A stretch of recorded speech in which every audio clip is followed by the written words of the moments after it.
precisa ser químico ou trabalhar num laboratório para estar em contato com reações químicas. A chama do gás queimando no fogão, o cozimento de alimentos, a ferrugem formada no ferro. São alguns exemplos de reações químicas que fazem parte do nosso dia a dia. Afinal, o que é uma reação química? Bom, eu vou fazer uma demonstração.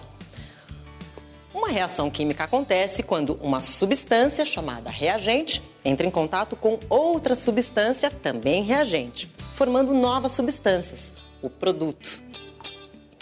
Que no nosso caso aqui é o gás carbônico, que sobe em forma de bolhas.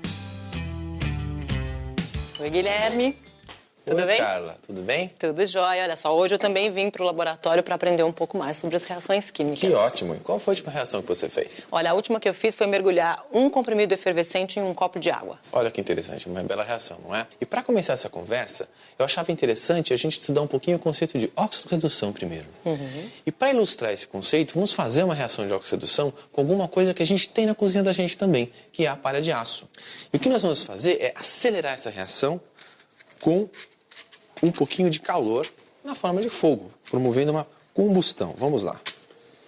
Olha só que interessante. A reação acontece rápida. Também vemos aqui liberação de calor, de luz, o que são evidências de reações químicas. E o aspecto da palha de aço modifica bastante, não é? Olha só. Indicando também a formação de uma nova substância. E vamos comparar esses dois materiais.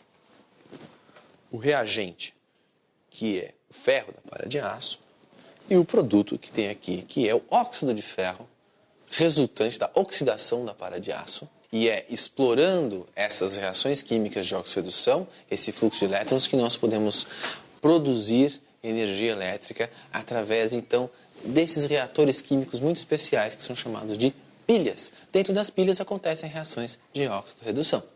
Uma pilha é um reator, onde os reagentes oxidante e redutor estão em compartimentos separados.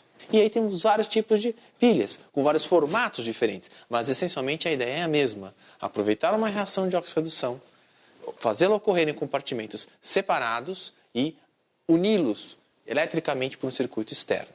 E fazer com que então, o fluxo de elétrons corra por esse circuito externo e faça o processo acontecer. Quando a pilha está descarregada, acabada, é porque os reagentes, a reação química já ocorreu quase que completamente ali. O tamanho da pilha diz o quanto tempo a pilha vai durar. Eu tenho mais reagentes para a reação acontecer. E a voltagem da pilha depende do tipo ou da reação de oxirredução que eu escolho para fazer a pilha. Então vamos fazer uma pilha? Vamos embora. Nós vamos usar como oxidante sulfato de cobre, que contém os íons cobre 2+. E como redutor, eu vou usar o metal zinco. Então eu tenho uma substância na forma metálica, que será oxidada, que é o zinco metálico, e uma outra substância, o cobre, na forma de sal, na forma iônica, não é? Que é o sulfato de cobre, que é aqui o sal. Eu vou mergulhar a chapa de zinco nessa solução e nós vamos observar a reação química, o tipo de reação química de oxirredução que nós vamos usar para construir nossa pilha posteriormente. Parece que alguma coisa se formou na superfície do zinco que tem esse aspecto vermelho. Isso é uma plaquinha de cobre, cobre metálico. Aqui nós temos o cobre iônico, não é? Sim. Cobre 2+. Então, por aqui dá pra gente ver que o que está sobre a placa de zinco é cobre metálico. Então, nesta reação de oxirredução, o zinco foi corroído e transformou-se em íons zinco, que ficaram aqui na solução. Que eu não posso ver, assim, muito facilmente, porque o zinco é incolor. Mas o cobre que estava na solução, era oxidante, ele é reduzido.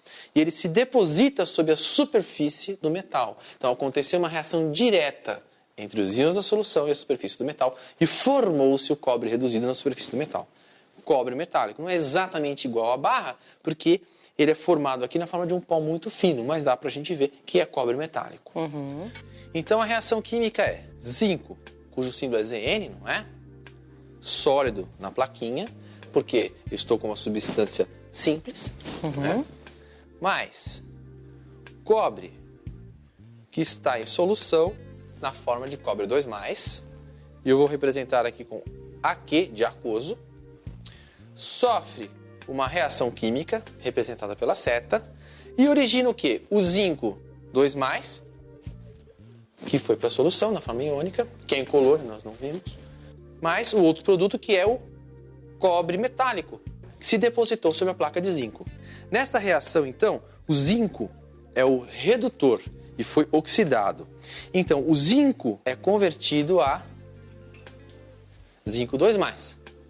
Nesse processo, ele perdeu 2 elétrons. E o cobre é reduzido a cobre 0. Ele ganhou 2 elétrons. Zinco é oxidado, cobre é reduzido. Já é possível gerar uma corrente elétrica que eu possa aproveitar? Ainda não, Carla. Aqui nós apenas temos uma reação de oxirredução que nós podemos então usar para produzir uma pilha. Mas para produzir a pilha, eu vou ter que separar as coisas de modo que os elétrons que saem do zinco e vão para o cobre percorram o circuito elétrico. De um lado da pilha, eu tenho que ter então o zinco metálico, certo? De outro lado da pilha, eu tenho que ter o cobre iônico. A coisa tem que acontecer de tal forma que isso aconteça em 2 compartimentos, mas se eu só colocar esses 2 reagentes nos 2 compartimentos, não acontece reação nenhuma.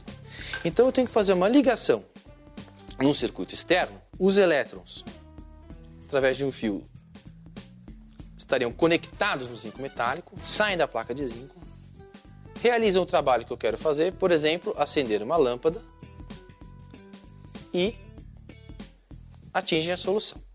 Só que simplesmente colocá-los na solução assim não funciona. Então, nesse processo, o zinco sofrerá uma reação e será convertido a zinco 2+. E o cobre sofrerá uma reação e será reduzido a cobre 0.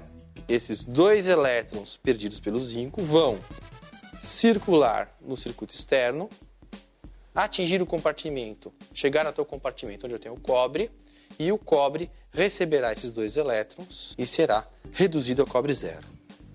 Numa pilha, ou seja, quando o sentido está acontecendo, quando eu estou usando a pilha, estou aqui com o polo negativo na região de onde originam os elétrons, no redutor, e o polo positivo no destino dos elétrons, que é o oxidante. Né? Quando eu uso a pilha, os elétrons saem do polo negativo e vão até o polo positivo. Então a reação de oxidação do redutor está acontecendo dentro da pilha e está mandando elétrons direto para o polo positivo, onde tem um outro compartimento onde está acontecendo a reação química de redução do oxidante. Então, embora as coisas estejam acontecendo em compartimentos separados, o processo global é um processo só. Quem foi que pensou a primeira vez em fazer uma pilha? Considera-se que a primeira pilha foi construída pelo cientista italiano, um físico chamado Alessandro Volta, e teve a ideia, então, de construir uma sequência de pequenos reatores empilhados um sobre o outro, que é conhecido como a pilha de Volta. Então ele fez uma pilha de vários metais, não é? Na verdade é uma repetição dos mesmos metais, e intercalados com um material poroso, onde ele colocava uma solução ácida ou uma solução salina. E esses fios, então, conectam as extremidades dessa pilha, não é? Nos polos positivo e negativo, e conectando-se outros dispositivos aqui nesta pilha, então, era possível então aproveitar essa energia elétrica.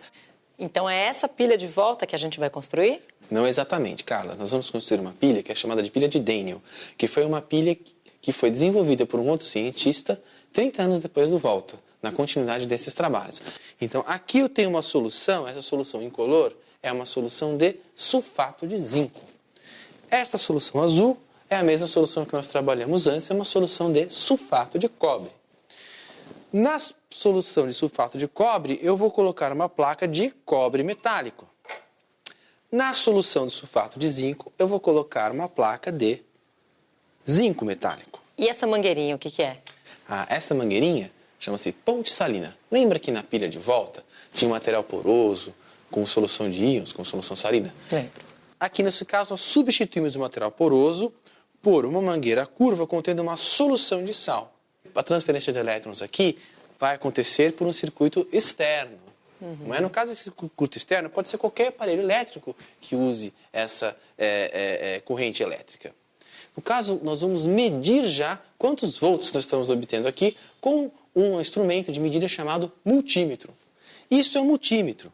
E nós poderemos acompanhar a voltagem da pilha. Veja só, No momento em que eu conectar o multímetro nas placas metálicas, os elétrons poderão fluir do zinco para o cobre e então produzir corrente elétrica, e vamos ver qual a voltagem que está associada a essa pilha.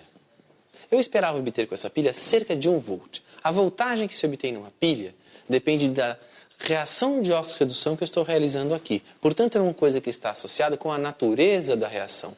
Nós dizemos que isso é a diferença de potencial elétrico entre os dois eletrodos, entre os dois compartimentos. Quanto maior a diferença de potencial, maior a tendência da reação química que nós estamos usando a acontecer. Então, agora, fazendo uma representação esquemática dessa pilha, no polo negativo, que é onde é a barra de zinco, então os elétrons saem, percorrem o circuito externo e chegam até a barra de cobre, que é o polo positivo. No lado da barra de zinco, a barra de zinco é então oxidada, ela é consumida. Então, aqui o zinco metálico passa para a solução na forma de sal de zinco, zinco 2+. E no lado do cobre, cada vez que isso acontece aqui, um íon cobre 2+, a solução, é incorporado à barra de cobre. Com o passar do tempo, a barra de zinco será corroída e íons cobre serão incorporados à barra de cobre. Se nós pudéssemos pesar, veríamos que a barra de zinco fica mais leve e a barra de cobre mais pesada com o passar do tempo. E só mais uma coisinha, Carla. Muitas pilhas empregam reações químicas que envolvem ainda metais pesados, metais que são tóxicos para nós, tóxicos para os outros seres vivos e que, portanto, não podem estar no meio ambiente. Por isso, é fundamental que a gente jamais descarte uma pilha em lixo comum. Sempre descarte a pilha no lixo para pilhas que você encontra perto da sua casa. Verdade, muito bem lembrado. Então, bons estudos e até a próxima.